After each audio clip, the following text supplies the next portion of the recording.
সুপ্রিয় দর্শক, বন্দর স্টিল লেট এডিশনে আপনাদের স্বাগতম। সঙ্গে আছি আমি জাহিদুর রহমান খান। আজ আমরা আলোচনা করব সামাজিক দায়বদ্ধতা নিয়ে। দর্শক, আজ আলোচনার জন্য আমার সঙ্গে স্টুডিওতে আছেন বেগম রোকেয়া বিশ্ববিদ্যালয়ের উপাচার্য অধ্যাপক ডক্টর নাজমুল আহসান কলিমুল্লাহ, পারিবারিক নির্যাতন প্রতিরোধ জোট আমরাই পারির প্রধান সমন্বয়ক জিনাতারা হক এবং বাংলাদেশ সুপ্রিম কোর্টের সিনিয়র আইনজীবী খুরশিদ আলম খান। আপনাদেরকে আমাদের আলোচনায় স্বাগত জানাচ্ছি। আলোচনার শুরুতেই আমি অধ্যাপক ডক্টর নাজমুল হাসান কলিমুল্লাহ স্যার আপনার কাছে যেতে চাই। আমাদের শিরোনাম শুনেই বুঝতে পারছেন যে আমরা আসলে সামাজিকভাবে যার যার জায়গা থেকে যে দায়বদ্ধতা আছে সেটি সঠিকভাবে পালন করি না। আমরা আত্মসমালোচনা দিয়ে শুরু করতে পারি। কয়েকদিন সামাজিক যোগাযোগ মাধ্যমে আপনি জানেন যে বেশ সরব সবাই, বিশেষ করে গণমাধ্যমের ভূমিকা নিয়ে। কলেজ শিক্ষার্থী মুনিয়ার মরদেহ উদ্ধারের পর থেকে সেখানে একটি বাংলাদেশি বৃহৎ শিল্প গোষ্ঠীর ব্যবস্থাপনা পরিচালকের নাম প্রকাশ না প্রকাশ করা নিয়ে গণমাধ্যম বেশ সমালোচনা মুখর। এই অবস্থায় গণমাধ্যমকে কেন যেতে হলো বা গণমাধ্যম সমালোচনায় পড়লো কেন, আপনার কি মনে করেন? ধন্যবাদ। আসলে আমাদের এই আলোচনাটা খুব টপিক্যাল হয়েছে একদিক থেকে, কারণ মাত্র আমরা বিশ্ব মুক্ত গণমাধ্যম দিবস পালন করলাম এবং এই সময়টায় গণমাধ্যম নিয়ে যারা আমরা কাজ করি পরোক্ষ প্রত্যক্ষভাবে সবারই চেহারাটা আয়নায় একবার দেখা দরকার। সামাজিক দায়বদ্ধতার যে বিষয়টা, সেটা সঙ্গে কর্পোরেট কালচারের যে দ্বন্দ্ব, এটাও কিন্তু একটা জায়গায় এসে দাঁড়িয়েছে। আর আপনার এখানে প্রিন্ট মিডিয়া এবং ইলেকট্রনিক মিডিয়া প্রকাশভঙ্গিমা ভিন্ন এবং ট্রিটমেন্টও ভিন্ন চারিত্রের, কিন্তু এখানে মানে একটা জট থেকে আরেকটা জটে আবর্তিত হওয়ার যে প্রক্রিয়াটা আমরা লক্ষ্য করছি, আপনার আনবির, তারপর আবার শারুন এবং তার মানে যে ভিকটিমের যে পরিবার, তার ভাই এবং বোন, তারা ভিন্ন অবস্থানে দাঁড়িয়ে সমাজকে ভিন্ন ভিন্ন রকমের বার্তা দিচ্ছেন। তার ফলে এক ধরনের ধোঁয়াশাও কিন্তু তৈরি হচ্ছে। এখন এই যে ধূম্র জালটা, এটা একদিনে তো আর এই অবস্থায় আমরা এসে পৌঁছাইনি। এটা লম্বা একটা পথ পরিক্রমায় আজকে সমাজটা এখানে এসে দাঁড়িয়েছে। আমরা ওই যেটাকে বলে গ্রামীণ সমাজ ব্যবস্থা থেকে এই গত 50 বছর ধরে শহুরে বুর্জোয়া যে কালচার, তাতে অবগাহন করছি এবং মেগা সিটি হিসেবে ঢাকার যে আত্মপ্রকাশ, the city of the country, সেই হিসেবে এখানে কিন্তু আমরা কেউ কারো আগের মতো সেই রকম আর খোঁজখবর রাখার সুযোগ পাই না। সবাই এক ধরনের র্যাট রেসের মধ্যে আছে, যে যার জীবন জীবিকা নিয়ে ব্যস্ত। তারপরেও আপনার এই ঈদের মতো পরবগুলো আসলে দেখা যায় ঢাকা প্রায় খালি হয়ে গেছে। এখন আপনার এক একটা হাউজের অনেকগুলো আউটলেট, কি প্রিন্ট কি ইলেকট্রনিক, দুটোই কিন্তু আমরা দেখেছি এবং তার সঙ্গে তনু বপুর একটা সম্পর্কও কিন্তু আছে। এখন মালিকানা যাদের, প্রভাবশালী হওয়ার কারণে এটি ডেফিনেটলি, এতে কোনো সন্দেহ নেই এবং সঙ্গে এর নানান রকমের রেমিফিকেশন আছে। ধরুন কোনো একটি আউটলেট হয়তো বিষয়টার উপর ভালো রকমের আলোকপাত করলো, তো পরে দেখা গেল যে তার বিজ্ঞাপন প্রাপ্তির সম্ভাবনা উবে গেছে, অথবা যা পাওনা আছে সেটাও ফরফিটেড হয়ে যাওয়ার একটা অবস্থা তৈরি হয়েছে। তো সবাই তো একটা বাণিজ্যিকভাবে লাভজনক একটা অবস্থানে থাকবার চেষ্টা করেন, কম্পিটিটিভ এজ বলে একটা বিষয় আছে। সব মিলিয়ে অবস্থাটা কিন্তু এরকম একটা জায়গায় এসে দাঁড়িয়েছে। নাজমুল হাসান কলিমুল্লাহ স্যার, আপনার কাছে আবার আসবো আমি। জিনাতারা হক, আমরা কলেজ ছাত্রী বা শিক্ষার্থী মুনিয়ার মরদেহ উদ্ধারের ঘটনা নিয়ে যেটি সামাজিকভাবে যেটি গণমাধ্যমের দায়বদ্ধতা যেখানে ছিল, সে জায়গায় গণমাধ্যম সেই ভূমিকা রাখতে পারেনি। আমরা উপরন্তু দেখলাম যে কয়েকটি গণমাধ্যম যে নারীর মরদেহ উদ্ধার হয়েছে তাকে নিয়ে অনেক, মূল ঘটনা না নিয়ে তাকে নিয়ে অনেক প্রতিবেদন প্রকাশ করেছে। এই জায়গা থেকে যে সরে আসলে সার্বিকভাবে কী মনে হয় যে আসলে প্রভাবের কাছে কি গণমাধ্যম সবসময় মাথা নত করে? একটা বিষয় হচ্ছে যে মানে এই প্রথম এমনটা হলো ব্যাপারটা তা না। হ্যাঁ, মানে আমাদের এরকম ভাবার কোনো কারণ নেই যে গণমাধ্যম আগে অনেক নিরপেক্ষ ছিল, সব কিছু তারা নির্মোহভাবে বিশ্লেষণ করত, ব্যাপারটা এরকম না। আমরা দেখেছি যে গণমাধ্যমের ভূমিকা প্রশ্নবিদ্ধ আছে, আমাদের দেশে আছে, বিশেষ করে যখন এটা বাণিজ্যিকরণ হয়ে যায়, যখন আপনার, যেটা স্যার একটু বলার চেষ্টা করলেন, যে আপনার এক একটি গণমাধ্যমের মালিকানা যখন এক একটি ব্যবসায়িক প্রতিষ্ঠানের হাতে চলে যায়, যেমন একটা সময় কিন্তু গণমাধ্যমের একটা বড় জায়গা ছিল, রাষ্ট্র তাদেরকে পৃষ্ঠপোষকতা দিত, এবং এই যে গণমাধ্যমের অ্যাড নির্ভরশীলতা এবং তার এই মালিক যারা, তাদের এক ধরনের তথ্য বা প্রোপাগান্ডা প্রচার করা, এই জায়গাটা কিন্তু পূর্বে ছিল না, বরং অনেক বেশি গণমাধ্যম তার গণমাধ্যমের যে আসলে একজন নির্মোহ যে নীতিমালা, সেটা নিয়েই চলতে চেষ্টা করতো, এবং রাষ্ট্রের এক ধরনের বড় ধরনের পৃষ্ঠপোষকতা গণমাধ্যম পেত। একটি গণতান্ত্রিক দেশে গণমাধ্যমের ভূমিকাটা অনেক গুরুত্বপূর্ণ, কিন্তু সেই জায়গা থেকে ধীরে ধীরে আমাদের রাজনীতিও তো আজকে বাণিজ্যিকীকরণ হয়ে গেছে। দীর্ঘদিনের রাজনৈতিক কর্মীরা আজকে নমিনেশন পান না, একজন ব্যবসায়ী এসে নমিনেশন পেয়ে যান। তো সেই জায়গা থেকে গণমাধ্যমগুলো আসলে অনেক বেশি ওই ব্যবসার সাথে জড়িত হয়ে যাওয়ার কারণে, মানে এটা শুধু গণমাধ্যম না, আমি বলবো যে আমাদের পুরো সংস্কৃতিটাই এখন এরকম একটা জায়গায় চলে গেছে যে আমরা আসলে ঠিক নিরপেক্ষভাবে কোনো কিছু দেখি না। এটা 1 নম্বর। 2 নম্বর, আপনি যেটা বলছেন যে কেন মুনিয়ার ব্যাপারটিকে গণমাধ্যম নিরপেক্ষভাবে দেখলেন না, কেন তাকেই ব্লেম করছে, ভিকটিম ব্লেম যেটা আমরাকে বলি, এটা আসলে গণমাধ্যমের ভূমিকার পাশাপাশি আমাদের মাথার মধ্যে যে পুরুষালী যে দৃষ্টিভঙ্গিটা, আমরা ভাবতেই থাকি যে নারী মাত্রই দায়ী। যখনই কোনো একটি ঘটনা ঘটে আমরা কিন্তু আঙুলটা নারীর দিকেই তুলি, এবং আপনি দেখবেন যে এটা শুধু গণমাধ্যম না, গণমাধ্যম যেটা আমি বললাম যে গণমাধ্যম তার সমাজ থেকে বিচ্ছিন্ন কোনো শক্তি না, গণমাধ্যমে আমরা যারা কাজ করি আমরা কতখানি সংবেদনশীল। আমি দেখেছি যে অনেকে ফেসবুকে লিখছে যে মফস্বলের একটি মেয়ে সে লোভে পড়ে গেছে, মানে এই যে মফস্বলের মেয়ে আমরা একটা ট্যাগ দিয়ে দিচ্ছি, মফস্বলের মেয়েরা কীরকম হয়, লোভী হয়, মফস্বলের মেয়েরা আনস্মার্ট হয়, মানে যেন এক ধরনের একটা আমরা একটা হেজিমোর একটা কি বলবো এটাকে ডিসকোর্স তৈরি করতে চাচ্ছি যে মফস্বলের মেয়ে বনাম ঢাকার মেয়ে, তা কিন্তু না। এই ছোট একটি মেয়ে, ওর তো এই সব কিছুই ভালো লাগার কথা। আমাদের পুঁজিবাদী ব্যবস্থায়, মুক্তবাজার অর্থনীতিতে আপনি দামি গাড়ি, দামি বাড়ি, ব্র্যান্ডেড জামা, এগুলোই তো এখন চলছে। তো সেই জায়গায় আমার কাছে মনে হয় যে আমরা এক ধরনের আরোপ করছি, মফস্বলের মেয়েরা এরকম হয়, এরা লোভী হয়, পয়সাওয়ালার ছেলেরা এরকম হয়, মানে এই যে এইগুলো আমরা নির্মাণ করছি কারণ আমাদের মাথার মধ্যে সেই পিতৃতন্ত্রটা আছে, তো সেই জন্য মেয়েদেরকেই দায়ী করা। যে বারবার আমরা বলি যা কিছু হয়, হয়তো মেয়েটির আচরণ ভালো ছিল না, হয়তো মেয়েটির পরিবার তাকে শিক্ষা দেয়নি, এই ভাবনা থেকে আমরা আবার ওই পুরুষতান্ত্রিক মানসিকতার সাংবাদিকরা, সংবাদ হাউসগুলো এভাবেই আমরা রিপোর্ট করি। আর 3 নম্বর, পাবলিক কি খায়, এটা একটা বড় ইম্পর্টেন্ট, এটা সবারই ওইটা একটা চিন্তা থাকে যে কোন নিউজটা দিলে এটা চলবে ভালো, অর্থাৎ মানুষকে আমি একটা সুস্থ নিয়ে না দিয়ে বরং তারা একটা রগে একটা ঘটনা, যেমন আমরাও যখন নির্যাতনের ঘটনাগুলো নিয়ে কাজ করি আমরা দেখেছি যে মূল ঘটনাটা থেকে সরে যায়। যখন আপনার একটি মেয়েকে আপনার বেগমগঞ্জে ধর্ষণ করা হয়েছিল, ধর্ষণ করা হয়নি, তাকে মানে একদম নিপীড়ন করে ভিডিওটা ছেড়ে দেওয়া হয়েছিল, তখন মেয়েটির পক্ষে যত না কথা বলেছে তার চেয়ে বরং মেয়েটির ভিডিও দেখার প্রতি দেখা গেছে যে একটা বড় অংশ আগ্রহী হয়ে পড়েছে।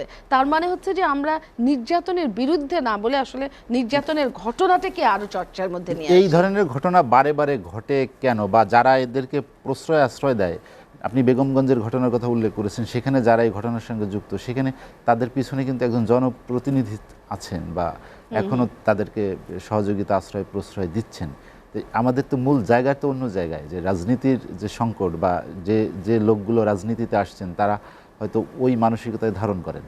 আমার কাছে মনে হয় এটা শুধু রাজনীতির সংকট না, এটা ক্ষমতা কাঠামোর সংকট। তার মানে হচ্ছে আমরা এখন এক ধরনের মাসল পাওয়ারে চলে গেছি, যে যেখান থেকে যাকে শক্তি দেখাতে পারি। তার মানে পকেটের মধ্যে দুটো বাহিনীর লোক 3টা মন্ত্রীর লোক, 4টা জনপ্রতিনিধির লোক, এরকম না থাকলে আমরা আসলে চলতেই পারি না পথে। মানে আমাদের এই ক্ষমতা দেখানোর এটা হচ্ছে যে দোষও না, মানে এটা হচ্ছে যে এই প্রক্রিয়া এমন হয়ে গেছে, আপনার যদি কেউ না থাকে আপনি অসহায়। আজকে খুব সাধারণ বিষয় আমরা এমন একটা পাওয়ার স্ট্রাকচার এখন বাংলাদেশে বিরাজ করছে যে এখন আপনি যে এককভাবে আপনি বলবেন যে রাজনৈতিক নেতারাই দোষী তার পিছনে তাই থেকে, তা না। কিন্তু মনে করেন যে কিশোর গ্যাং তৈরি হচ্ছে, এর সাথে অনেক কিছু প্রাপ্তি যোগ থাকে, এখানে ড্রাগসের ব্যবসা থাকে, এখানে আপনার ক্ষমতা যাওয়ার ব্যাপার তো থাকেই, এখানে আরও আর্মসের ব্যাপার থাকে, আপনি দেখছেন একই সাথে এখানে জঙ্গিবাদেরও ব্যাপার থাকে। মানে এখানে এখন সব কিছু পাওয়ারের সাথে এইগুলো এত ওতপ্রোতভাবে জড়িত যে আপনি কোনোটাকে এককভাবে বিশ্লেষণ করতে পারবেন না, যে আপনি বলতে পারবেন না যে এটা হয়েছে কারণ অমুক খারাপ, কারণ এটার সাথে আরো অনেক কিছু বিষয় যুক্ত হয়ে যায়। জেনারেল হক, আপনার কাছে আবার আসবো আমি। অ্যাডভোকেট খুরশিদ আলম খান, আমরা যেটি নিয়ে আলোচনা করছিলাম যে কোনো ঘটনাই ঘটুক সেখানে যারাই আমরা পেশাজীবী আছি তার যা অবস্থান থেকে তার একটা দায়িত্ব থাকে, সামাজিক দায়বদ্ধতা থেকেও মানুষ অনেক কিছু করে। আইনজীবীরাও তার বাইরে না, আইনজীবীরা আমরা দেখেছি জনস্বার্থে অনেক কাজ করেছেন, নির্দেশনা নিয়েছেন। সেই দায়বদ্ধতার জায়গা থেকে আমরা অনেক সময় দেখি যে প্রভাবশালীদের কাছে অনেকটাই নতজানু হতে হয়, বা প্রভাবশালীদের ছত্রছায়ায় তাদের টাকার প্রভাবে, ক্ষমতার প্রভাবে অনেক সময় সে তার দায়িত্ব পালন করতে পারে না। আইন অঙ্গনে এই ধরনের অনেক ঘটনা ঘটে না, আমার মনে হয় এটা মোটেও ঠিক না। দেখুন, প্রভাবশালী বলতে আপনি কি বোঝেন? যিনি ক্ষমতায় আছে উনি একজন মেম্বার অফ পার্লামেন্ট, একটা মিনিস্টার্স, এই তো যারা রুলিং পার্টির কানেক্টেড লোক। প্রভাব নানাভাবে হতে পারে, আইনজীবীদের মধ্যেও কেউ একজন হতে পারে। হ্যাঁ, হতে পারে, কিন্তু প্রভাব সবসময় কাজ করে না। এটা সবচেয়ে বড় এক্সাম্পল হলো Shanvin Rima murder case. Shanvin Rima murder কেসে রিমার শাশুড়ি অনেক পাওয়ারফুল লোক ছিলেন। উনি মেডিকেল কলেজে, ওনার বাবা মেডিকেলের প্রিন্সিপাল ছিলেন, মা নামকরা ডাক্তার ছিলেন, অনেক হাই প্রোফাইল ওনার ব্যাকিং ছিল। বাংলাদেশের দুজন বিখ্যাত আইনজীবী ওনাদের পক্ষে ডিফেন্স নিয়েছিল। আলটিমেটলি কি হলো? তার তো বিচার হলো, তার হাজব্যান্ড যে যাকে খুন করলো তার তো ফাঁসি হলো, তাকে তো সেভ করতে পারে নাই। এটা তো অনেক আগে, 81 সনের ঘটনা। তা আজকে 2021 এসে মুনিয়ার ঘটনা যদি পত্রপত্রিকায় আসে, মুনিয়া কীভাবে ডিফেম হলো আমার তো এটা মাথায় আসে না। বরঞ্চ আমাদের এখানে number of publications, number of news paper এত বেশি, অনেক সময় একটা পেপারের সঙ্গে একটা পেপারের রিভার্স ভিউ। আপনি যদি ইনকলাব পড়েন দেশটা এক ধরনের মনে হয়, আপনি যদি আবার প্রথম আলো পড়েন তাহলে দেশটা এক ধরনের মনে হয়।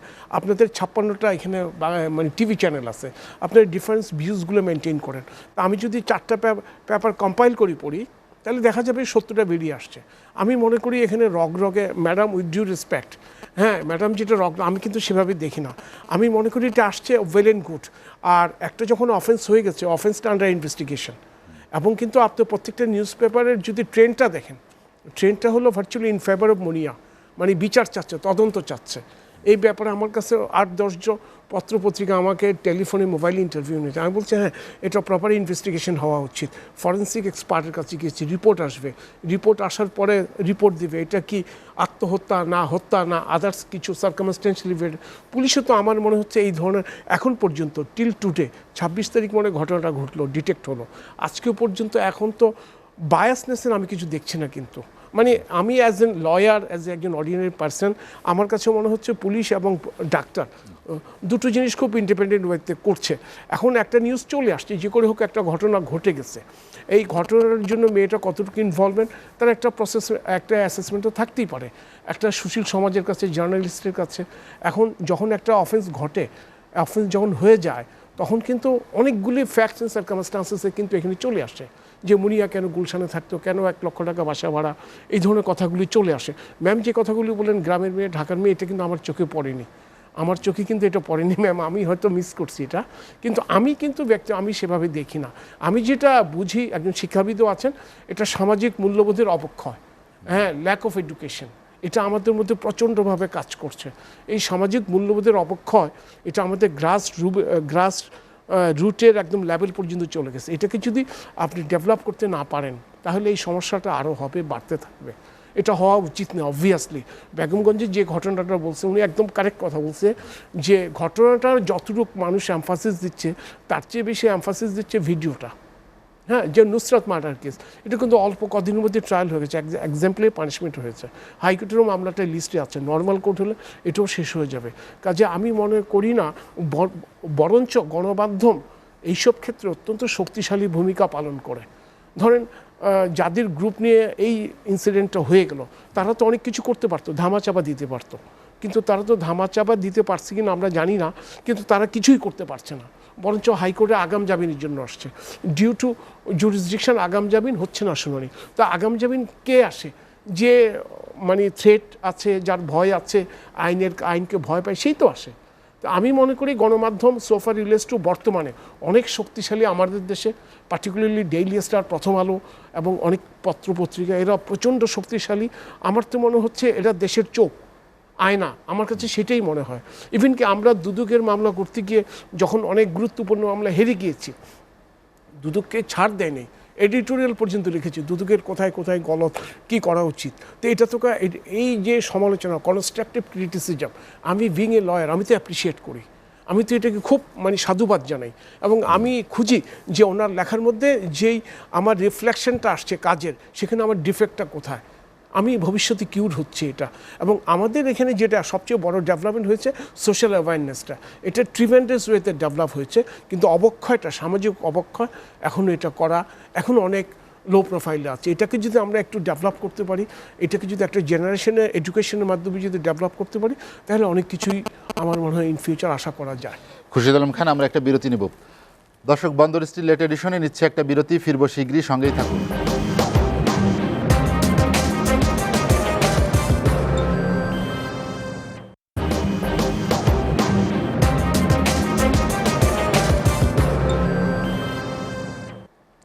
দেখছেন এসএটিভির রাতের আয়োজন বন্দর স্টিল লেট এডিশন। বিরতির পর আমরা আবার ফিরছি আলোচনায়।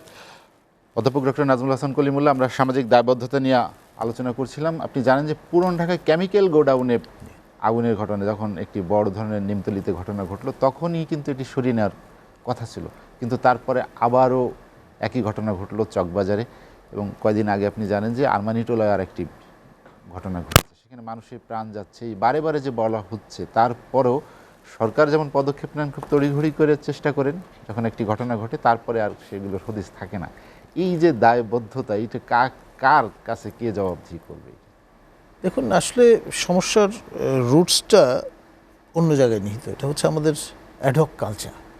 আমরা যে কোনো বিষয় অ্যাডহক একটা পার্সপেক্টিভে ফেলে দেখি, তাৎক্ষণিকতার বশে আমরা অতি গুরুত্ব দেই, এবং যখনই আরেকটা ইস্যু চলে আসে তখন অন্যদিকে মনোযোগ চলে যায়। এটা মিডিয়া বলুন, আমাদের প্রশাসন যন্ত্র বলুন, সকল ক্ষেত্রেই এটি সত্যি। এবং একটা পার্সপেক্টিভে ফেলে লং টার্ম একটা স্ট্র্যাটেজি বা রণকৌশল মাথায় রেখে কাজ করবার যে কালচারটা, সেটা এখনও কিন্তু আসলে গড়ে ওঠেনি। আর এখানে বিষয়টা দাঁড়িয়ে গেছে এরকম যে আমরা একটু সর্বংসহাও হয়ে গেছি। আপনার পুরনো শহরে আমি নিজে বেড়ে উঠেছি, এবং সেখানে আপনার যে কালচারটা, সেটা হচ্ছে যে আপনার নতুনের সঙ্গে পুরনোর একটা সমন্বয়। আপনার পাশ্চাত্যে যেমন নতুন করে থ্রো অ্যাওয়ে সোসাইটিতে আপনার রিইউজ করবার, রিসাইকেল করবার যে কালচারটা গড়ে উঠেছে, সেটা কিন্তু আমাদের পুরনো শহরে দীর্ঘদিন ধরে আছে। পুরনো শিশি বোতল, খবরের কাগজ, এগুলো বিক্রি করা, তারপর যত রকমের মানে কুটির শিল্প সংশ্লিষ্ট বিষয় আশয় আছে, সব কিছু কিন্তু ওখানে আবাসিকভাবে বসবাসের পাশাপাশি এ ধরনের কর্মকাণ্ডগুলো চলছে। আর পাইকারি বাজারের যে ধারণাটা, লোকালাইজেশন, সেটা কিন্তু পুরনো শহরকে ঘিরেই। এবং আপনার এই মৌলভীবাজার বলুন, চক বাজার বলুন, এগুলো মূলত মোকাম হিসেবেই কিন্তু ট্রিট, এবং এর আপনার নেটওয়ার্ক কিন্তু সারা দেশ ব্যাপী বিস্তৃত। তো ফলে এই পার্সপেক্টিভগুলো ভুলে গিয়ে আমি যদি হঠাৎ করে একটা হুকুম জারি করে দেই, পরে সেটা তো আসলে কার্যকর করা সম্ভবপর হবে না, এবং হচ্ছেও না। ব্যাপারটা তাই দাঁড়িয়ে গেছে, এবং বারংবার এই ধরনের ঘটনাগুলো ঘটছে। মানুষের জীবন তো বাঁচাতে হবে, জীবনকে তো নিরাপদ করতে এখন হবে। ধরুন, পুরান ঢাকার সমাজ ব্যবস্থা তো বেশ শক্তিশালী, সেখানে আপনি নিজে যেহেতু বেড়ে উঠেছেন, আপনি জানেন যে পঞ্চায়েত ছিল, এখন সেটা ফিকে হয়ে গেছে, নেই। কিন্তু মহল্লার মধ্যে যে আপনার একে অপরের খোঁজ খবর নেয়া, সেটা আছে। কিন্তু সবাই তো এইভাবেই আসলে সাস্টেনেন্সটা গ্রহণ করছে। আপনার তাদের তো একটা কিছু কর্ম করে জীবিকা নির্বাহ করতে হবে, এবং এছাড়া কোনো গত্যন্তর তাদের আছে বলে মনে হয় না। এবং সেই জন্যেই এই বিষয়গুলো নিয়ে আসলে আন্তঃমন্ত্রণালয় একটা অ্যাপ্রোচ নেওয়াটা দরকার। আপনার শুধুমাত্র আপনার আপৎকালীন একটা ব্যবস্থা হিসেবে, দুর্যোগ হিসেবে বিষয়টাকে নিয়ে যদি আমরা তাৎক্ষণিক উপশমের পদক্ষেপগুলোই গ্রহণ করি, তাহলে কিন্তু লং টার্ম যে পার্সপেক্টিভে ট্রিট করবার যে বিষয়টা, সেটা কিন্তু আর হয়ে ওঠে না। নাজমুল হাসান করিমুল্লাহ স্যার, আপনার কাছে আবার আসবো। জিনাতের হক, আমরা পুরান ঢাকার যে কেমিক্যাল গোডাউনে বা যে অগ্নিকাণ্ডে যে মানুষের জীবন যাচ্ছে, বারে বারে চেষ্টা করা হচ্ছে কিন্তু সেখান থেকে আসলে সরানো যাচ্ছে না। সেটি গেল সামাজিক দায়বদ্ধতার জায়গা থেকে যদি আমরা দেখি, সেটার দুর্বলতা কার? সেটি কি রাষ্ট্রের নাকি স্থানীয় সমাজ ব্যবস্থার? একটা জায়গা হচ্ছে কি, আমাদের পুরো সমাজে এক ধরনের, আপনারা বলছেন যে যে অবক্ষয় কিন্তু আপনার ব্যক্তি মানুষের যদি শুরু হয়, মানে এটা হচ্ছে একটা ঘুণ পোকার মতো। আপনার শরীরে যখন একটা, রাষ্ট্রে যখন একটা পোকা ধরে, পচন ধরে, ধীরে ধীরে ধীরে সকল সিস্টেমকে সে কোলাপস করে ফেলে। আপনি যতই বলেন না কেন যে স্যার বলার চেষ্টা করলেন যে ইনভেস্টিগেশন হচ্ছে, আসলে হয় না। আমার মনে হয় যে ওনারা একটু উঁচু জায়গায় আছে, তো আমরা তো মাঠে কাজ করি, হয় না, ইনভেস্টিগেশন হয় না। কেস আমি আপনাকে স্যার এখানে বলে লিখে দিতে পারি, 4 বছর পর এই কেস আপনি দেখেন কোথায় যায়। আমরা এরকম একটা ছোট্ট শিশুর কেস, পূজা ঠাকুরগাঁয়ে, যাকে একজন পুরুষ তার জনিপথ, 3.5 বছর বয়স ছিল বাচ্চাটার, জনিপথ কেটে দিয়েছিল ধর্ষণ করার জন্য, এবং এটা নিয়ে মিডিয়াতে প্রচুর আলাপ হয়েছে। আইনমন্ত্রী, এখন যিনি আইনমন্ত্রী আছেন, তিনি বলেছে এটা দ্রুত বিচার হবে। 4 বছরে 24টা সাক্ষীর মধ্যে মাত্র 7টা সাক্ষী হয়েছে, তার মধ্যে 2টা ছিল বৈরী। এবং এই কেসটার সাথে আমাদের সংস্থা একদম লেগেছিল। আমি উদাহরণটা দিচ্ছি এই কারণে যে যেখানে কোনো যে ধর্ষক, সে এমন কোনো পাওয়ারফুল লোকও ছিল না, সে তার বাচ্চাটার বান্ধবীর বাবা ছিল, একটি গ্রামের অর্থশালী লোক, এমন কোনো ক্ষমতা ছিল না। তার মামলায় একটা, এবং বাচ্চাটা তো খুব অসুস্থ, অতটুকু বাচ্চাকে জনিপথ কেটে রেপ করা হয়েছে। সেখানে আপনি যেটা বলছেন যে এখানে যে আগুনে পুড়ে মরছে, এই মানুষগুলোর খুব বেশি দাম নেই। যেভাবে লঞ্চ ডুবিতে 30 জন মানুষ মারা গেল, কে তাদেরকে নিয়ে কথা বলেছে? আমরা কত কিছু নিয়ে কথা বলছি, কিন্তু এই যে আমরা হিসাব করছি, আজকে করোনায় 57 জন মরল, কালকে 93 জন মরল, কিন্তু 30টা প্রাণ লঞ্চে মরে গেল, এতগুলো প্রাণ আগুনে পুড়ে যাচ্ছে। মানে আপনি, আমার কাছে মনে হয় যে আমাদের কারো কাছেই এই প্রাণের কোনো মূল্য নাই। মানে একটা মানুষ মরে যাচ্ছে, আমরা দেখছি, পেপারে বার হচ্ছে, 2 দিন হাউকাউ করছি, একটু স্ট্যাটাস দিচ্ছি, শেষ। এই কারণেই রানা প্লাজা ধসে যায়, কই কিছু হয়েছে? তাজরিন পুড়ে যায়, আরমানিটোলায় যে এই পুরন ঢাকার ঘটনা, বারবার চুরিহাট্টার ঘটনা নিয়ে আমরা কত চেঁচামেচি করেছি, আবার হয়। এটা একটা বড় কারণ। স্যার একটা ভালো কথা বললো যে অ্যাডক আজকে হয়েছে, আপনার একটা ফোড়া হলো, আপনি মলম দিয়ে দিলেন, শেষ। কিন্তু ফোড়ার উৎসটা কোথায়, কেন হচ্ছে বারবার ফোড়াটা? এইটা নিয়ে যে একটা গভীর গবেষণা দরকার, এটা যে একটা বাজেট দরকার, এটা যে একটা প্ল্যান দরকার। আন্তঃমন্ত্রণালয় তো পরের কথা, সেটা তো মানে তার আগে এটা দায়িত্ব কার? এই কাজটা দায়িত্বকে, আমার মনে হয় যে এটাও যদি আমরা খুঁজতে যাই, কেউ বলবে যে এটা আমার দায়িত্ব না। মানে একটা বড় জায়গা হচ্ছে আমরা না বিকেন্দ্রীকরণ করতে পারিনি। আমাদের পুরো সব কিছুই আমাদের প্রধানমন্ত্রীর কাছে, মানে এখন এমন হয়ে গেছে, নায়ক নায়িকার ডিভোর্স হচ্ছে, ওরা বলছে যে প্রধানমন্ত্রী যদি এটা দেখে, মানে একটা ওই জায়গার কমিশনার কি করেন, ওই জায়গার এমপি কি করেন, তারা এই শুধু এই ঘটনায়, অন্য কোনো দেশ হলে ঠিক এই ঘটনাতেই সরকার পতন হয়ে যেত। ওই এলাকার সাংসদরা কোথায় আছেন? তারা কেন এই ঘটনার জন্য এখন পর্যন্ত একটা প্ল্যান পাস করার নাই? আমার তো মনে হয় যে এখন গভর্নমেন্ট অনেক কিছুতে, আমি আমার বন্ধুদের দেখেছি যারা এখন সরকারি অফিসে আছেন, আগে দেখতাম ভাঙ্গাচোরা অফিসে আছে, আমি গিয়ে দেখি এখন একদম পরিষ্কার ঝকঝক। আমি বলি কি ব্যাপার, এত টাকা? বলে না, সরকার এখন অনেক ইতিবাচক। আমরা যদি জাস্টিফাই করি, তারা কিন্তু মানে পয়সা আটকায় রাখে না। আগে একনেকে কয়টা বিল পাস হতো, আর এখন গভর্নমেন্ট আছেই, কিন্তু প্ল্যান দিলে পাস হয় না, এরকম কিন্তু ব্যাপারটা নাই। কিন্তু তাহলে ওই এলাকা নিয়ে কোনো প্ল্যান আসে না কেন? মানে এটার কারণ কোনো জবাবদিহিতা নাই। আমি প্ল্যান দিলেও আমি আছি, না দিলেও আমি আছি, মানুষ মরলেও আমি আছি, না মরলেও আমি আছি।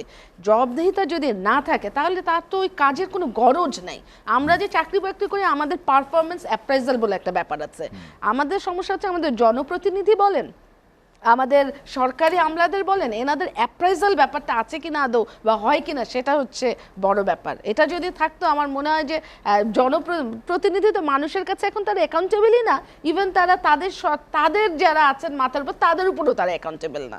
এটা একটা বড় জায়গা। জিনাতের হক, আপনার কাছে আবার আসবো আমি। অ্যাডভোকেট খুরশিদ আলম খান, যেটি জিনাতের হক বললেন যে জবাবদিহিতা না থাকায় বা হ্যাঁ, যে এটা কারণে obviously বিচারের correct. দীর্ঘসূত্রিতা হয় এটা দীর্ঘ কারেক্ট, সময়। এটা পার্টলি কারেক্ট, আমি অ্যাজ এ হোল বলবো না। আর ম্যাম যে কথাটা বললেন পূজার র্যাপ কেস, পূজার র্যাপ কেসে ম্যাম কিন্তু নিজেই স্বীকার করেছেন 7টা সাক্ষী হয়েছে, এর মধ্যে হলো 2জন হয়েছেন বৈরী, আমরা যাকে বলি হোস্টাইল, আউট অফ 24টা উইটনেসেসের মধ্যে।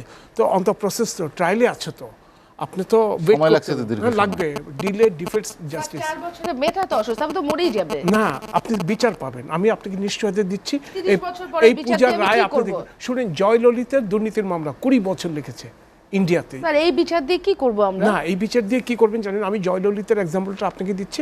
ওনাকে দুর্নীতির দায়ে কর্ণাটকের ট্রায়াল কোর্ট ওনাকে সাজা দিল 10 বছর, কি হলো 13 বছর। এই 20 বছর লাগার কারণ হলো উনি বারবার হাইকোর্ট সুপ্রিম কোর্ট গিয়েছে, এবং একটা স্টেজে যখন ওনার ডিপোজিশনস জবানবন্দি ইংরেজিতে রেকর্ড মানে তামিলনাড়ু ভাষায় রেকর্ড করা হলো, উনি ছিল তামিলনাড়ুর মুখ্যমন্ত্রী, তখন ওনার লয়ার বললো এটা আমি বুঝি না, আমাকে ইংরেজিতে ট্রান্সলেট করে দিতে হবে, এবং এটার জন্য সুপ্রিম কোর্টে গেল। সুপ্রিম কোর্ট বললো উনি যেভাবে চায় সেভাবেই দাও, কিন্তু বিচার হতে হবে। বিচার হলো, জয়ললিতের সাজা হলো, আপিল করলো, কর্ণাটক হাইকোর্টে আপিলে অ্যাকুইটাল হয়ে গেল, বেকসুর খালাস। ইনফরমেন্ট গেল সুপ্রিম কোর্টে, সুপ্রিম কোর্টে ট্রায়াল করে জাজমেন্টটা বহাল হলো।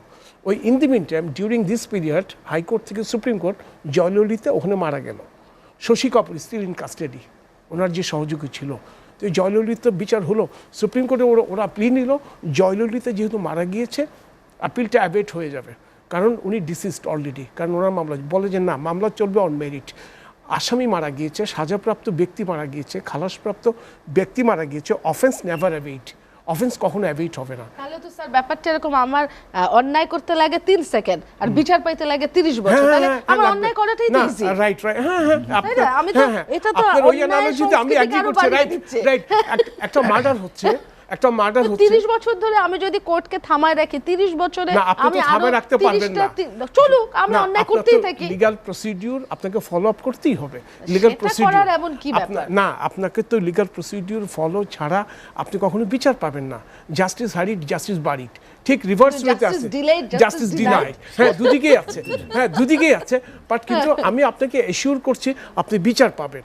এখন এই পূজার বিচারটা যেটা র্যাপ কেস, খুব ব্রুচুয়াল র্যাপ কেস, এটা আমরা জানি, হ্যাঁ, এবং এটা ইনভেস্টিগেশন হয়েছে, ইনভেস্টিগেশনে চার্জশিট দিয়েছে, ট্রায়াল হচ্ছে। এখন সাক্ষী আসছেন অনেক কারণে আসে, যে অফিসিয়াল উইটনেসগুলো ওরা যদি ট্রান্সফার হয়ে যায়, ধরেন আপনি এখন রংপুরে আছেন, এখন আপনি ট্রান্সফার হয়ে গেলেন খাগড়াছড়িতে, তো আপনার তো উইটনেসের অ্যাড্রেসে যাবে চিঠিটা রংপুরে, রংপুর থেকে যাবে খাগড়াছড়ি, তারপরে আসবে। এই টেক্সট টাইম, কিছু প্রসিডিউরাল ডিফেক্ট তো আছে আমাদের ব্রিটিশ আমল থেকে, এগুলো আমাদের সরাতে হবে না। এই ডিফেক্ট কতদিন চলবে ইন্ডিয়া স্যার? আমরা পাকিস্তান, শুনেন, ব্রিটিশ তো চলে গেছে। শুনেন, ইন্ডিয়া পাকিস্তান বাংলাদেশ শ্রীলঙ্কা, এখানে যে জুডিশিয়াল সিস্টেমটা এখনো সাকসেসফুল। আর শুনেন, 1860 প্যানাল কোড হয়েছে 1860 সনে। এই 1860 সনের পরে প্যানাল কোডে যতগুলো আমরা স্পেশাল ল করেছি, যেখানে হাত দিয়েছে সেখানে পুঁজ বেরিয়েছে। অরিজিনাল 1860 প্যানাল কোডটাই সবচেয়ে ভালো ছিল, এবং প্রত্যেকটার জিনিসের সলিউশন ওখানেই ছিল। কিন্তু এই যে র্যাপের ডেফিনিশন, এটি কিন্তু 1860 প্যানাল কোড 375, র্যাপ কী জিনিস, আমরা যে নারী শিশু আইন করলাম কিন্তু ওখান থেকে ধার করা, ওখানেও কিন্তু বলা আছে মানে আপনার ধর্ষণ মানে যে প্যানাল কোডের যেটা ডেফিনিশন সেটা। তো কাজে আপনাকে বিচার পেতে হলে ধৈর্য ধরতে হবে, সোজা কথা। স্যার ধৈর্য ধরে সাক্ষীরা তো ভুলে যায়, না, আর না, আমাদের না, দেশে না, সাক্ষী এই ভুলে এখানে যায়। না, না, আমি বলি, আমার নেইবাররা কি কারণে না, পক্ষে দাঁড়াবে? না, যদি আমি এই আপনাকে বলি, সাক্ষীকে বলেন। শুনেন, আপনি যে কেসটার কথা বলছেন that is exclusively rape case.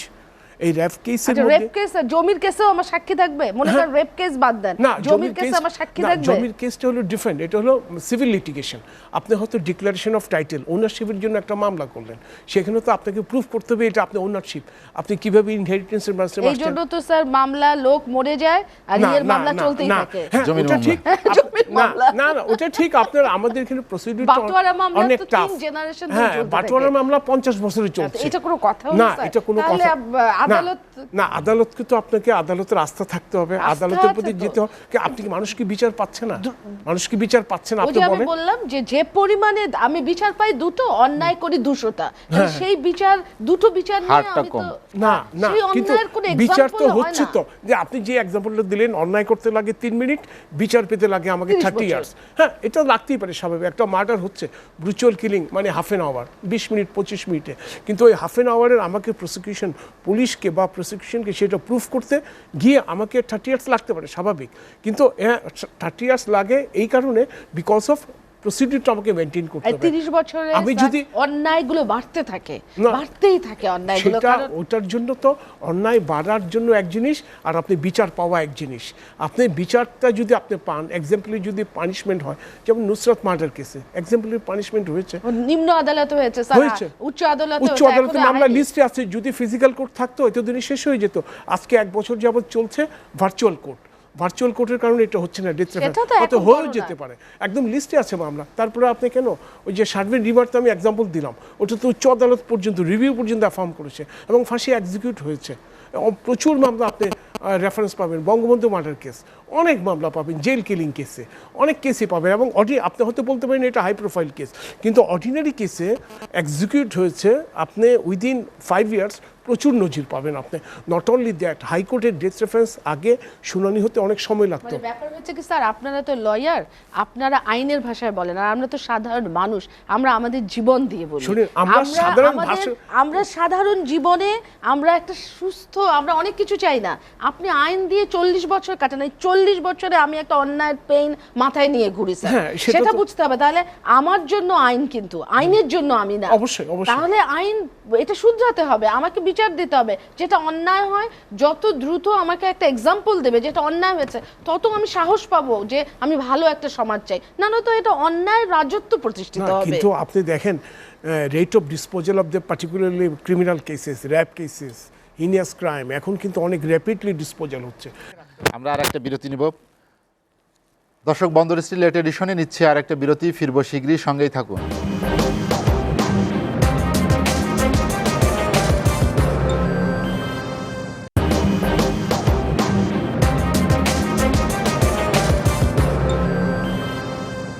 দেখছেন এসএটিভির রাতের আয়োজন বন্দর স্টিল লেট এডিশন। বিরতির পর আমরা আবারও ফিরছি আলোচনায়।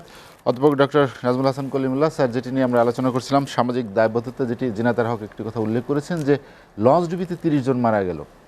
আমরা দেখলাম যে স্পিডবোট ধাক্কা খেয়ে পদ্মায় ডুবে সেখানে 26 জন মানুষ মারা গেল। সামনে ঈদ আসছে, অনেকেই বাড়িতে যেতে পারবে, গণপরিবহন বন্ধ থাকলে যে যার মতো করে যাবে। এই যে যাওয়ার সময় যে একটা ব্যবস্থাপনা তৈরি হবে, সেইখানে কিন্তু সঠিক তদারকি থাকে না, বা সেই সুষ্ঠু ব্যবস্থাপনার উপর এই ধরনের অনেক দুর্ঘটনাও ঘটে। সেই দায়বদ্ধতার জায়গাটা কার, সেটা কে দেখবে? এখন ধরুন যারা এনফোর্সমেন্টের দায়িত্বে আছেন, গণপরিবহনের বিষয়গুলো দেখাশুনো করেন, তার সঙ্গে সর্বশেষ যে সরকার গৃহীত যে পলিসি, সেইটা মাথায় রেখে কিন্তু তাদের এটা কার্যকর করতে হবে। আমাদের যোগাযোগ মন্ত্রী মহোদয় বলেছেন যে আপনার জেলার মধ্যে যে যানবাহন সেগুলো অপারেট করবে, কিন্তু এক জেলা থেকে আরেক জেলায় যাওয়া যাবে না, এই করোনা অতিমারি এটি মোকাবেলা করবার একটা, প্রিভেন্ট করবার একটা কৌশল হিসেবে। এখন ঈদের সময় যে মাস মুভমেন্টটা হয়, আমি আমার আলোচনার শুরুতে বলেছিলাম, এখনও কিন্তু রুটস গ্রামে রয়ে গেছে এবং সেটা বোঝা যায় ঈদের সময় ঢাকার মতো মেগা সিটি খালি হয়ে যায় এখন। তো ফলে যারা ডেসপারেট, ওই যে নারীর টানটা ওইভাবে অনুভব করেন, তারা কিন্তু যেভাবেই হোক তারা কিন্তু চলে যাবেন। কিন্তু তারপরেও মানে অ্যাট হোয়াট কস্ট, মানে ডেফিনেটলি ভেঙে ভেঙে যেতে হলে অনেক বেশি পরিমাণে আপনার মাসুল গুনতে হবে, এবং সেই সঙ্গে যে হয়রানিটা, পেরেশানিটা, সেটার অ্যামাউন্টটা কিন্তু অনেক বেশি হবে, পরিমাণটা অনেক বেশি হবে। সেই বিষয়গুলো কিন্তু অনেকে হিসাব করে চিন্তা করে দেখবেন। আর জীবনের ঝুঁকি তো আছেই আপনার অতিমারির জনিত কারণে। আর মিসম্যানেজমেন্ট যেটা হয়, এটা কারণে আমাদের যে পপুলার কালচারটা, আমরা কিন্তু বেসিক্যালি খুব ডিসিপ্লিন নেশন না, হিস্টোরিক্যালি আমরা হুজুগে জাতি বলে পরিচিত। তো ফলে সেই জায়গা থেকে আমরা খুব একটা যে অগ্রসর হতে পেরেছি এতটা নাগরিক শহুরে কালচারের মধ্যে চলে এসেও, সেটা কিন্তু হলফ করে বলা যাবে না।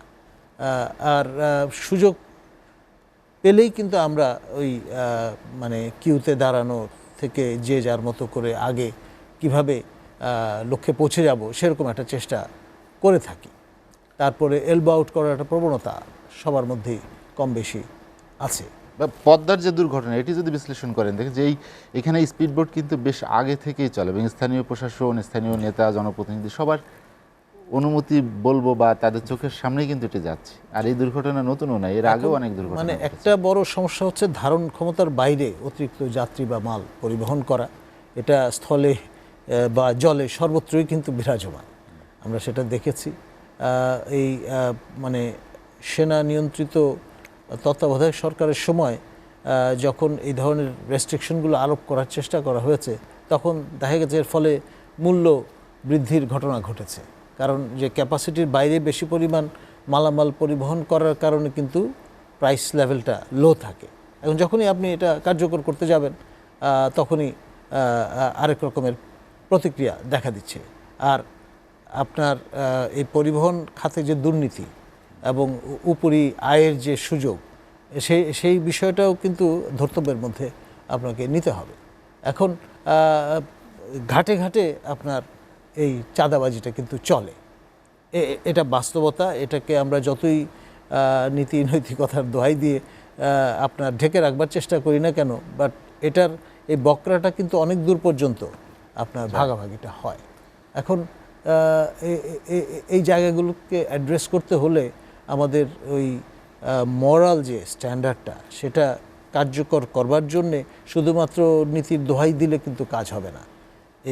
এর যে স্যাংশন, এর যে পেনাল্টি, সেটা কার্যকর করার বাস্তবসম্মত একটা কৌশল কিন্তু আবিষ্কার করতে হবে। প্রফেসর নাজমুল হাসান কলিমুল্লাহ, আপনাকে অসংখ্য ধন্যবাদ। হাতে আলোচনা আমাদের শেষ করতে হবে, সময় কম। জিনাতারা হক, যেটি স্যার বলছিলেন যে নৌ দুর্ঘটনার কথা আপনি উল্লেখ করেছেন, এটি দুর্ঘটনা বারে বারে ঘটছে এবং আপনি জানেন যে গত 3 দশকে প্রায় 4000-এর বেশি দুর্ঘটনার শিকার হয়েছে এবং অসংখ্য মানুষের প্রাণ গিয়েছে। এই অবস্থা আসলে কতদিন কে এটা একটা বড়, স্যার অনেকগুলো পয়েন্ট বলেছেন, এগুলো একদমই আমি একমত। এর বাইরে আরেকটা আমি যুক্ত করতে চাই, সেটা হচ্ছে আমাদের যে পরিবহন মালিক সমিতি, তারাই হচ্ছে সাংসদ, তারাই নীতি নির্ধারক। তাহলে যেটা হয় যে আমি যেটা প্রথমেই বললাম, যিনি ব্যবসা করেন তিনি রাষ্ট্রের নীতি প্রণয়ন করেন, তাহলে উনি তো ওনার স্বার্থ দেখবেন। তাহলে উনি শ্রমিকের স্বার্থ দেখেন না, উনি নাগরিকের স্বার্থ দেখেন না। আমরা যারা বাসের মালিক নই, আমরা দেখি আমাদের স্বার্থ, যে আমি সুস্থভাবে সুন্দর পরিবেশে আমি একটি নির্ধারিত দামে, সরকার নির্ধারিত দামে আমি বাড়ি পৌঁছতে চাই। কিন্তু যিনি মালিক তিনি তো দেখেন আমার ঈদে লাভ তুলতে হবে, উনি চিন্তা করেন আমার চাঁদা দিতে হয় রাস্তায় রাস্তায়। তো আমাদের যেটা হচ্ছে যে আমাদের এখন ইদানিং যেটা হয়ে গেছে যে সব কিছু ব্যবসায়ীদের দখলে চলে গেছে। এটা একটা ফলে রাজনীতিবিদ মানুষের ভয়েস নিয়ে সংসদে নাই। মানুষ কি বলে, মানুষ কি চায়, আগে যেটা মানে গণতান্ত্রিক রাষ্ট্রের বিষয়টাই হচ্ছে যে সাধারণ মানুষ যা চায় তার প্রতিনিধি সেটার জন্য নীতি নির্ধারণ করে। এখন সেই জায়গায় আমরা নাই। আপনি যে প্রথম থেকে আলোচনাটা শুরু করেছিলেন, সেটা পত্রিকা বলেন, সেটা বাস বলেন, লঞ্চ বলেন, ওই আপনার গুদাম বলেন, সব কিছুর মধ্যে ব্যবসা থাকলে সাধারণ মানুষ একটা মাত্র একটা পোকামাকড়ের মতো আমরা বেঁচে আছি। আমাদের চাওয়া পাওয়া আসলে এখানে কোনো মূল্যই নাই। আমরা শুধু একটা সংখ্যা, আমরা মরে যাই। আপনারা মিডিয়ায় বলে 30 জন, 35 জন, 40 জন, আমরা সংখ্যার বাইরে আমাদের কোনো অস্তিত্বই নাই। তো সেই জায়গায় আমার কাছে মনে হয় যে এটা এমন কোনো ব্যাপারই না বিষয়টাকে যদি গুরুত্বপূর্ণ নিয়ে হিসাবে নেওয়া যায়। আপনার মনে আছে যে এর আগে যখন প্রধানমন্ত্রী চেয়েছিলেন, তখন একজন মন্ত্রী একদম হরতাল দিয়ে দিলেন। তার মানে হচ্ছে কারণ উনি পরিবহন মালিক সমিতির ছিলেন, দায়িত্বে ছিলেন। তো এখন বিষয়টা হচ্ছে যে আপনি এক মানুষের কথা ভাবেন না, আপনি ভাবছেন আপনার ব্যক্তিগত ব্যবসার কথা। ওই জায়গা থেকে আমাদের সরে আসতে হবে, তাহলেই একটা সমন্বিত প্ল্যান করা যাবে। জিনাতারা হক, আপনাকে অসংখ্য ধন্যবাদ। অ্যাডভোকেট খুরশিদ আলম খান, আমরা যেটা আলোচনা নৌ দুর্ঘটনা নিয়ে আমরা দেখি যে বারবার সেটির বিচার কেন দীর্ঘায়িত হয়, বা বিচার দীর্ঘায়িত হয় একটা প্রসিডিউরাল কারণে। ধরেন একটা প্রসিডিউর মেনটেন করতে, ইনভেস্টিগেশনের প্রসিডিউর মেনটেন করতে হয়, ট্রায়ালের প্রসিডিউর মেনটেন করতে হয়, এবং ট্রায়াল চলাকালীন সময়ে কোনো পক্ষ যদি অ্যাগ্রিভড হয়, অ্যাকিউজড, তারা বারবার উচ্চতর আদালতে আসে। উচ্চতর আদালত যদি মনে করে এখানে ইন্টারফেয়ার করা দরকার, ইন্টারফেয়ার করে, তারপরে আবার সেটা ডিসিশন হয়, প্রসিডিউর কারণে হয়। এবং এটা আমাদের একটি দীর্ঘ আইনি প্রক্রিয়া। আপনাকে বিচার পেতে হলে অপেক্ষা করতেই হবে, এছাড়া কোনো আপনার অল্টারনেটিভ নাই। কাজেই হ্যাঁ, এই জায়গাটুক জন্য শোধরানোর জন্য দ্রুত বিচার ট্রাইব্যুনাল আইন হয়েছে, এবং সেটা হয়েছে 2000 সনে আমার জানা মতে। দ্রুত বিচার ট্রাইব্যুনাল এবং খুব ইফেক্টিভ। অনেক মামলা খুব তাড়াতাড়ি হয়ে যাচ্ছে, কিন্তু অনেক এমনও মামলা গিয়েছে 100 সাক্ষী, 150 সাক্ষী, 200 সাক্ষী, সেই মামলাগুলো 4-5 বছরের মধ্যে হয়ে গেছে। কিন্তু অনেক সময় দেখা যাচ্ছে 20 জন সাক্ষী, সেই মামলাটা 6-7 বছর 10 বছরও লাগছে, কারণ প্রসিডিউরের কারণে এটা হয়। তবে এখন টোটাল রিভার্স সিচুয়েশন, এবং প্রত্যেকটা ক্ষেত্রে অ্যাডজর্নমেন্ট সময় যদি চায়, জাজ সাহেবরা সময় অ্যালাউ করে না unless and until compelling circumstances. কাজেই খুব দ্রুত গতিতেই সব কিছু চলছে। তবে হ্যাঁ, ম্যাডাম যে কথাটা বলছে ওটা অত্যন্ত গুরুত্বপূর্ণ কথা, আমি ওনার সঙ্গে 100% কনসিড করি। মানুষের আস্থায় আসতে হলে তোমাকে দৃশ্যমান বিচার ব্যবস্থা হতে হবে। মানে আজকে অন্যায় করলো, বিচার ব্যবস্থার মাধ্যমে তাকে সাজা দিয়ে প্রমাণ করতে হবে আইনের ঊর্ধ্বে কেউ নয়। এই যে দৃশ্যমান বিচার ব্যবস্থা, হ্যাঁ ম্যাডাম যেটা বলছে, আক্ষেপ করছে যে 4 বছর হয়ে গেল আমি র্যাপের বিচার পাচ্ছি না।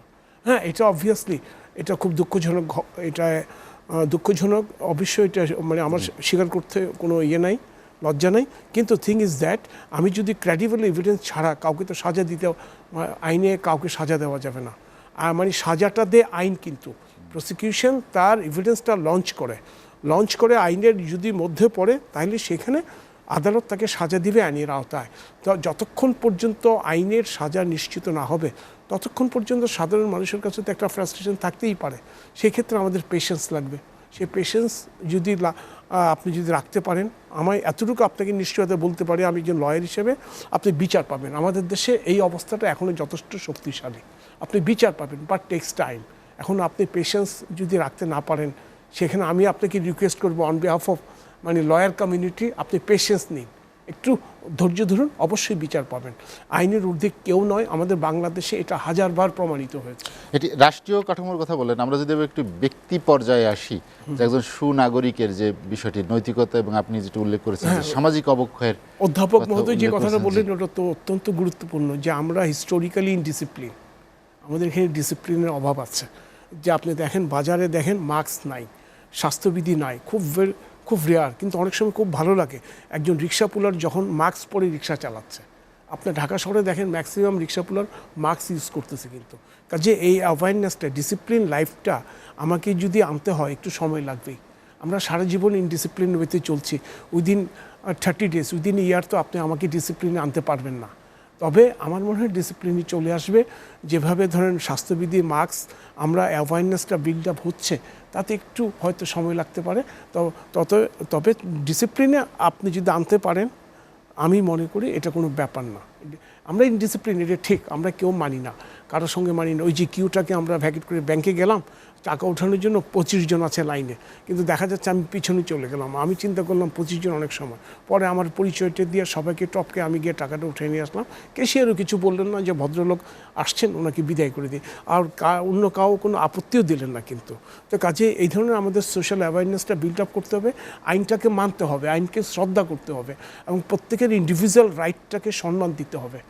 সবার রাইট কিন্তু in the eye of law, প্রত্যেকেরই একটা কিন্তু রাইট আছে আমাদের কনস্টিটিউশনাল রাইট, কিন্তু আইনের আশ্রয় লাভের অধিকার, বিচার পাওয়ার অধিকার। এই ক্ষেত্রে আপনি কি রিক্সা পুলার, না আপনি বড় হাই প্রোফাইল, না বিজনেসম্যান, না ব্যুরোক্রেট, এগুলি কিন্তু কোনো বিবেচ্য বিষয় না। কাজে আইনের সমান আশ্রয় লাভের অধিকার আমার সাংবিধানিক অধিকার। সেটা কি সব ক্ষেত্রে হয় না? আমরা চর্চা করছি তো, হবে, অবশ্যই হবে, আমরা চর্চা করি। দেখুন ওয়েস্ট বেঙ্গলের ইলেকশনটা তো বেস্ট এক্সাম্পল, ওয়েস্ট বেঙ্গল ইলেকশনটা তো বেস্ট এক্সাম্পল।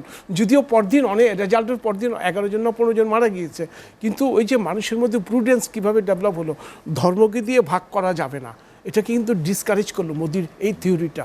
এটা কিন্তু ওয়েস্ট বেঙ্গল আমার মনে হয় পুরো পৃথিবীর জন্য এটা একটা লেসন। আমাদের অনেক কিছু শেখার আছে ওয়েস্ট বেঙ্গলের ইলেকশন থেকে, কিভাবে ধর্মীয় বিভাজন দিয়ে মানুষকে বিভেদ করে হিন্দু মুসলমান, এটা কিন্তু পশ্চিমবঙ্গের মাস পিপুলকে এটাকে না করে দিল। এটা আমরাও যদি না করতে পারি, আমার মনে হয় আমরাও আরও বেটার রেজাল্ট করতে পারবো। কাজে হতাশ হওয়ার কিছু নাই। ম্যামকে আমি মানে কথা দিচ্ছি, আমি নোট করে নিয়ে গেলাম এই পূজার মার্ডার কেসের, আমি হয়তোবা আপনাকে একটা সুসংবাদ হয়তোবা দিতে পারবো, আমি নোট করে নিলাম। Thank you ma'am. Advocate Khurshid Alam Khan, হাতের সময় কম, আলোচনা শেষ করতে হচ্ছে। আপনাকে অসংখ্য ধন্যবাদ জিনাত আরাফাত এবং প্রফেসর ডক্টর নাজমুল হাসান কলিমুল্লাহ, আপনাদেরকেও অসংখ্য ধন্যবাদ। দর্শক জানিয়ে রাখি, বন্দর স্টিল লেট এডিশন পুনঃপ্রচার হয় সকাল 8টায়। আজ এ পর্যন্তই। ভালো থাকুন, সুস্থ থাকুন, এসএটিভির সঙ্গেই থাকুন।